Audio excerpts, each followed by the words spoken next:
Olá, meu nome é Nicolas Cardoso, eu sou pesquisador de pós-doutorado da Universidade Federal Fluminense, atualmente vinculado ao programa de pós-graduação em comunicação, e hoje eu vou falar um pouco sobre os resultados de uma das nossas pesquisas sobre enfrentamento à desinformação relacionada à saúde e ao meio ambiente. Então, nós realizamos uma revisão sistemática com o objetivo de investigar quais eram as principais estratégias utilizadas para combater a desinformação relacionada a essas temáticas. Então, a nossa revisão ela teve por objetivo identificar quais são as estratégias mais utilizadas para enfrentar a desinformação relacionada com a saúde e o meio ambiente. Como método, então, conforme mencionado, a gente realizou uma revisão sistemática, nós analisamos todos os artigos existentes em 5 bases de dados, que são as maiores bases de dados da literatura científica, como Web of Science, Scopus, PsyInfo e Science Direct. E as nossas buscas, então, elas contemplaram todos os artigos experimentais e quase experimentais que foram publicados entre os anos de 2010 e 2021. Ao final das nossas buscas, nós identificamos, então, 32 artigos que foram incluídos para análise de dados em nosso estudo. É interessante destacar que a soma de participantes de todos esses 32 artigos chega a 58 mil participantes, né? Então, foi uma revisão bem robusta, realmente. Os nossos principais resultados, então, sugeriram que as intervenções mais utilizadas no combate à desinformação na área da saúde e meio ambiente são as estratégias de informações corretivas por meio de fontes consideradas confiáveis pelo indivíduo. Então, são aquelas estratégias que recebem o nome de debunking, quando a gente aplica uma intervenção para enfrentar uma desinformação que já está disseminada na literatura, ou a gente apresenta a desinformação e logo na sequência a correção, com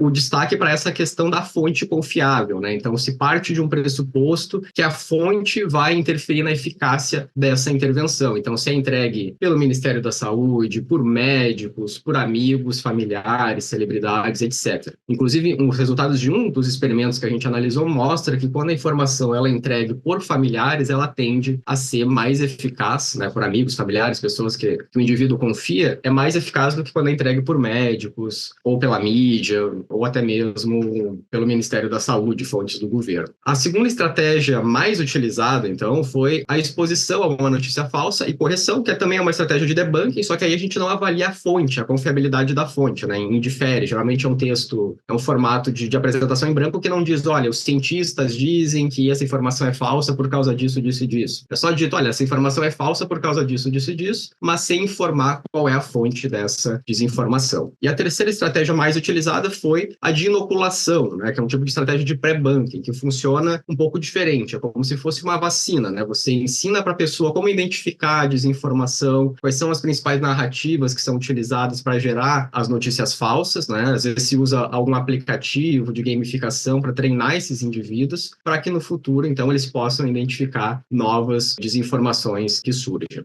Então, uma outra conclusão importante do nosso estudo é que, apesar de existir diversas estratégias de intervenção na literatura, os nossos resultados eles revelaram que a maioria dos estudos foi conduzido nos Estados Unidos, né? Então, aproximadamente 56% dos estudos foram realizados na América do Norte e 22% no Reino Unido, né? Então, esses resultados eles demonstram que, embora existam diversas estratégias utilizadas para o combate à desinformação, tem um foco muito grande de pesquisas em 2 países. Então, a gente não tem muito como saber até que ponto que essas estratégias testadas nos Estados Unidos e no Reino Unido vão funcionar, por exemplo, no Brasil ou em outros países. Então, a gente recomenda a adaptação dessas estratégias existentes para o Brasil ou para outros países para verificar se elas permanecem eficazes.